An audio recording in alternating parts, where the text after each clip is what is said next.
Bismillahirrahmanirrahim. Assalamu alaikum dear students. This is your science teacher Roxar from the Smart School Peshawar Gulbahar campus and Canal Town campus.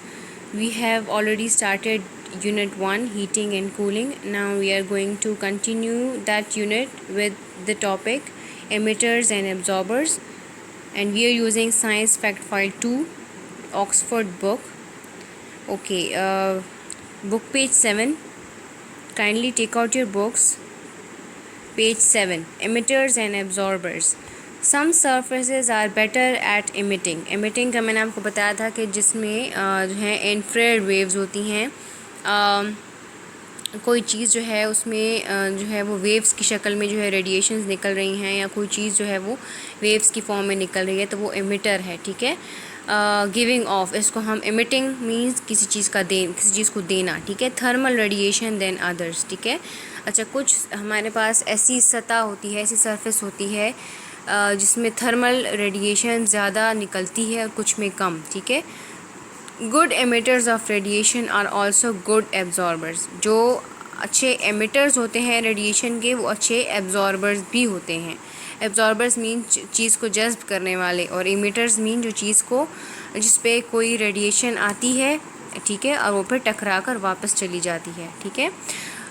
White और silvery surface are poor absorbers because they reflect most of the radiation. ठीक है. White और silver जो surfaces होती हैं वो poor absorbers होते हैं. क्यों? क्योंकि जब लाइट उन पर पड़ती है, जब हीट उनके ऊपर पड़ती है, थर्मल एनर्जी उन पर पड़ती है, तो वो क्या हो जाती है, वो मोस्ट ऑफ द रेडिएशन, उस थर्मल एनर्जी की ज़्यादातर रेडिएशंस जो हैं वो रिफ्लेक्ट बैक हो जाती हैं, बाउंस बैक हो जाती हैं, वापस चली जाती हैं. ठीक है. ज़्यादा एब्जॉर्ब नहीं होती. That is why in hot sunny countries house are often painted white to keep them cool inside. ठीक है. कुछ कंट्रीज़ में ऐसा होता है कि गर्मियों में वाइट पेंट किए जाते हैं जिससे लाइट जो है, सनलाइट, वो वापस चली जाए. ठीक है. टकराए उससे और वो रेडिएशन जो है वो वापस चली जाए. ठीक है. ओके. Comparing emitters. अब हम कंपेयर करेंगे एमिटर्स को. ठीक है, कि कौन से बेस्ट एमिटर्स हैं. ठीक है. जो लाइट को जो है वो गिव ऑफ कर देते हैं, उसको छोड़ देते हैं. Two metal cans are filled with the same amount of water at the same temperature. दो वाटर कैन हैं, उनको कैन ए है, कैन बी है, इनको एक ही तरह का जो है पानी है, अगर एक ग्लास उसमें है तो एक उसमें भी है. ठीक है. और दोनों का टेम्परेचर भी सेम है, 45 डिग्री पानी का. ठीक है. ये दोनों को भर दिया है. Can A has a dark surface. ठीक है. कैन ए जो है उसकी डार्क सरफेस है, फॉर एग्जांपल वो ब्लैक है. ठीक है. And can be has a shiny surface.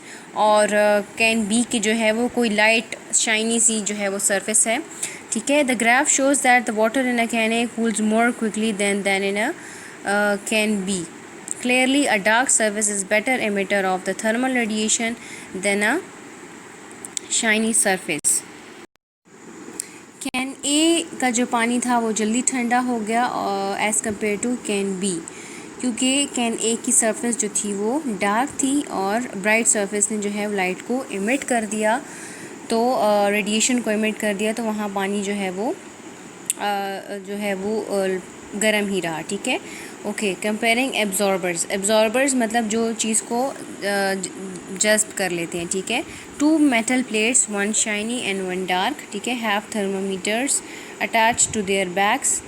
दो सरफेसेस, हमने दो प्लेट्स ली हैं, एक शाइनी है और एक डार्क है. ठीक है. इसके साथ हमने थर्मोमीटर्स को अटैच कर दिया है उसकी बैक पे. The plates are fixed at the same distance, और इनको जो है वो एक ही फासले पे जो है, सेम फासले पे लगाया गया है. Okay. From a radiant heater, एक हीटर से, दरमियान में हीटर है. ठीक है. और एक सरफेस जो है वो डार्क शाइनी है और एक जो है वो डार्क है और एक शाइनी है. ठीक है. दोनों की बैक पे हमने थर्मामीटर लगा दिए हैं जिससे हमें टेम्परेचर का अंदाज़ा होगा. The graph shows that the dark surface absorb heat more. ठीक है. डार्क सरफेस जो है वो हीट को ज़्यादा एब्जॉर्ब करती है, more quickly than the shiny one. Than shiny जो सरफेस है उससे ज़्यादा जो है वो डार्क वाली ने एब्जॉर्ब किया. Clearly dark surfaces are better absorbers of thermal radiation than shiny surfaces. ठीक है. अक्सर हमने सुना होगा, आप लोगों ने सुना होगा कि कहते हैं कि गर्मियों में जो है हमें डार्क कलर्स नहीं पहनने चाहिए। क्यों? क्योंकि इससे लाइट जो है वो हीट जो है वो हमें ज़्यादा फील होती है, गर्मी ज़्यादा लगती है, तो हमें लाइट कलर्स पहनने चाहिए।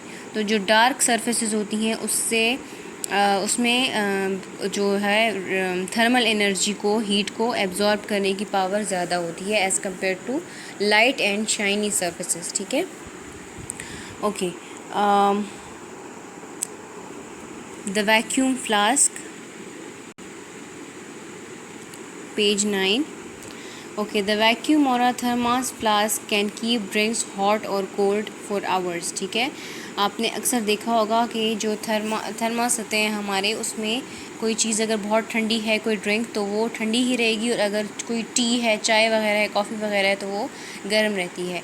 The flask has a number of features which reduce the rate at which heat flows in और आउट ऑफ इट। ठीक है, इसमें ऐसे फ़ीचर्स होते हैं, ऐसी खसूसियात होती हैं, ऐसी चीज़ें लगाई जाती हैं जिससे हीट अंदर नहीं आ सकती थर्मास फ्लास्क की। ठीक है, उसमें है, सबसे पहले है the stopper reduces heat loss by convection and conduction. जो स्टॉपर होता है, स्टॉपर जो बिल्कुल उसके हेड टॉप पर होता है, ठीक है, वो क्या करता है, through the process of conduction और कन्वेक्शन, हमने ऑलरेडी हम पढ़ चुके हैं, उससे जो है हीट जो है वो रिड्यूस होती रहती है। ठीक है, the space between the walls has their removed. ठीक है, हैज़ द एयर रिमूव। ठीक है, जो स्पेस होता है वॉल्स के दरमियान, उनमें हवा को ख़त्म करके खला जो है वो पैदा कर दिया जाता है। ठीक है, so heat loss by convection and conduction is reduced. ठीक है, हीट जो है वो फर्दर रिड्यूस हो जाती है। The silver lining of the walls reduce heat loss by radiation. अब इनमें कन्वेक्शन, कंडक्शन और रेडिएशन तीनों आ जाते हैं। मतलब कि इनके असर को ज़ायल करने के लिए हवा जो है इसमें बिल्कुल हवा को ख़त्म कर दिया जाता है, जिससे मॉलिक्यूल्स की मूवमेंट ना हो। ठीक है, हवा जब नहीं होगी। और दूसरा सिल्वर लाइनिंग इसमें लगाई जाती है। सिल्वर लाइनिंग किस लिए? क्योंकि उससे फिर जो है रेडिएशंस जो हैं वो रिफ्लेक्ट बैक ना हों। तो कंडक्शन और कन्वेक्शन के लिए एयर को हटा दिया, और सिल्वर लाइनिंग रेडिएशन के प्रोसेस को स्टॉप करने के लिए। तो ये थर्मास फ्लास्क का जो है वो फार्मूला है, जिससे जो चीज़ इसमें गर्म हो तो गर्म रहती है, और ठंडी हो तो वो ठंडी ही रहती है, क्योंकि इसमें हवा नहीं है। दूसरा, इसमें सिल्वर लाइनिंग है, जिससे रेडिएट नहीं होती हीट। ठीक है, ओके, यहाँ पर एक है हमारे पास, did you know the vacuum flask was designed and invented by Scottish scientist sir James Dewar in 1892। ये किसने बनाया था? स्कॉटिश साइंटिस्ट ने। The Thermos company was the first to mass produce vacuum flask for everyday use. ठीक है, इसको daily basis पे use करने के लिए बनाया गया था। मोर अबाउट चेंजिंग स्टेट, कुछ ऐसी एक्स्ट्रा इन्फॉर्मेशन, एक्स्ट्रा तो नहीं मतलब और इन्हांस इन्फॉर्मेशन चेंजिंग स्टेट्स के बारे में, जो हमारी मैटर की स्टेट्स हैं। ठीक है, earlier in this chapter you read about the kinetic theory for the way particles behave during melting, evaporation and condensing. Let us see what happens when some crushed ice is heated. ठीक है, अब हमने melting, evaporation, condensing के बारे में पढ़ा था। अब हम देखेंगे कि क्रश्ड आइस को हम जब हीट करेंगे तो क्या होगा। The ice is gently warmed until it's melt. ठीक है, आइस जो है वो गर्म होगी जब तक ये मेल्ट नहीं होती।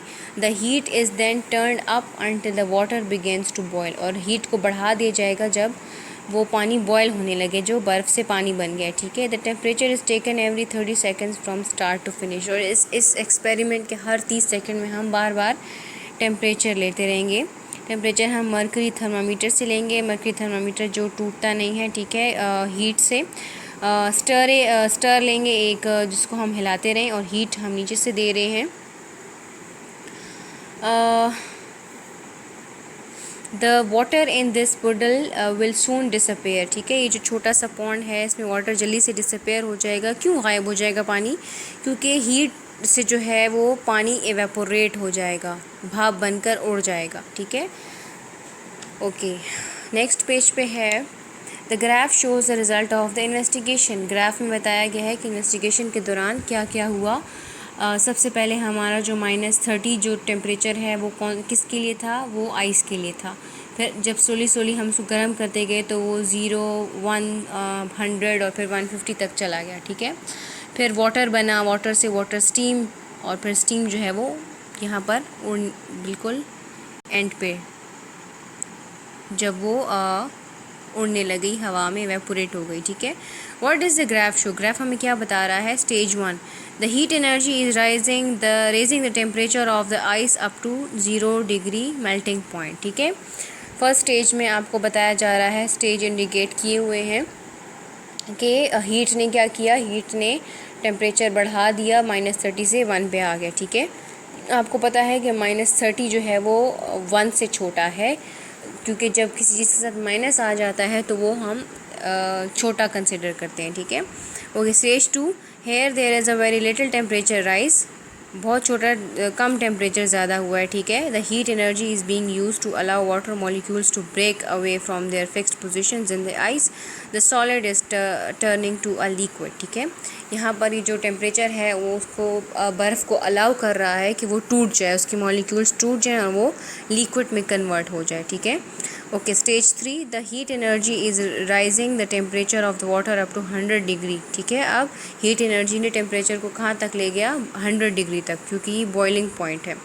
Okay, stage 4, here there is no temperature rise, stage 4 में कोई टेम्परेचर नहीं बढ़ा। The heat energy is being used to allow water molecules to break free completely, ठीक है। The liquid is changing to a gas. आपको पता है कि 100 डिग्री के बाद, बॉइलिंग पॉइंट के बाद जो है वो हीट एनर्जी जो है वो स्टीम में जो है वो कन्वर्ट होना शुरू हो जाती है। पानी 100 डिग्री में ही रहेगा, लेकिन स्टीम जो है वो शायद 100 डिग्री से ज़्यादा गर्म हो, ठीक है।